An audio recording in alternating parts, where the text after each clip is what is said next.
Welcome to వంటసాగరం. వంటసాగరంలో ఇవాళ మన recipe వచ్చేసి గోధుమ రవ్వ ఉప్మా.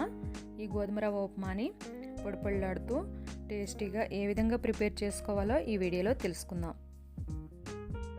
స్టవ్ మీద ఉప్మా చేసుకోవడానికి ఒక పాత్ర పెట్టుకొని దానిలో 1 టేబుల్ స్పూన్ ఆయిల్ని యాడ్ చేసుకోండి.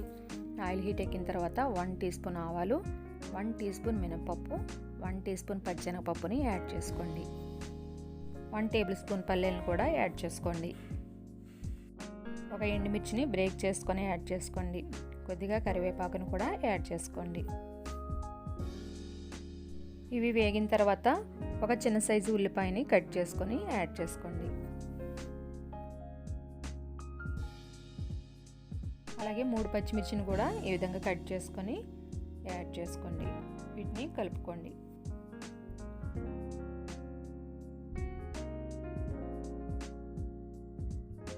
ఇప్పుడు ఒక చిన్న క్యారెట్ ముక్కని ఈ విధంగా చిన్న చిన్న ముక్కలుగా కట్ చేసుకొని యాడ్ చేసుకోండి. ఒక ఇంచున్న అల్లం ముక్కను కూడా తీసుకొని గ్రేట్ చేసుకొని యాడ్ చేసుకోండి. గ్రేటర్ లేకపోతే చిన్న చిన్న ముక్కలుగానైనా కట్ చేసుకొని యాడ్ చేసుకోవచ్చు.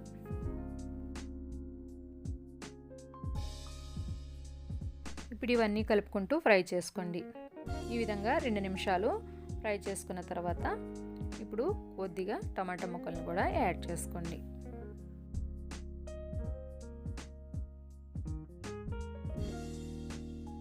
తగినంత సాల్ట్ని కూడా యాడ్ చేసుకొని ఈ ముక్కల్ని బాగా కలుపుకోండి.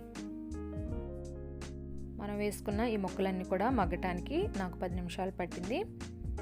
ఈ ముక్కలన్నీ వేగిన తర్వాత 2 గ్లాసుల వాటర్ని యాడ్ చేసుకోండి. 1 గ్లాసు గోధుమ రవ్వని నేను తీసుకున్నాను, సో 2 గ్లాసుల వాటర్ని యాడ్ చేస్తున్నాను. వాటర్ యాడ్ చేసిన తర్వాత ఒకసారి కలుపుకొని మూత పెట్టి ఒక పొంగు వచ్చే వరకు మరిగించుకోండి.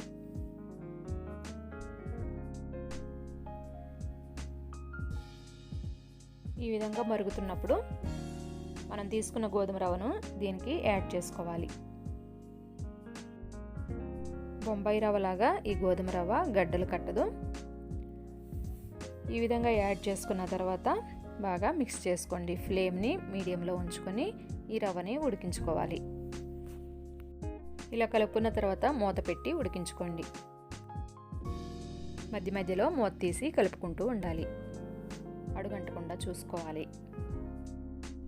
10 నిమిషాల తర్వాత రవ్వ ఈ విధంగా ఉడికి ఉప్మా రెడీ అయిందండి. ఇప్పుడు మీకు ఇష్టమైతే కొద్దిగా కొత్తిమీరని చల్లుకొని వేడిగా సర్వ్ చేసుకోండి. ఎంతో రుచికరమైన గోధుమ రవ్వ ఉప్మా రెడీ. ఫ్రెండ్స్, ఈ రెసిపీ మీకు నచ్చిందా? నచ్చితే కంపల్సరీ ఒక లైక్ చేయండి, షేర్ చేయండి, అలాగే మన ఛానల్ సబ్స్క్రైబ్ చేసుకోవడం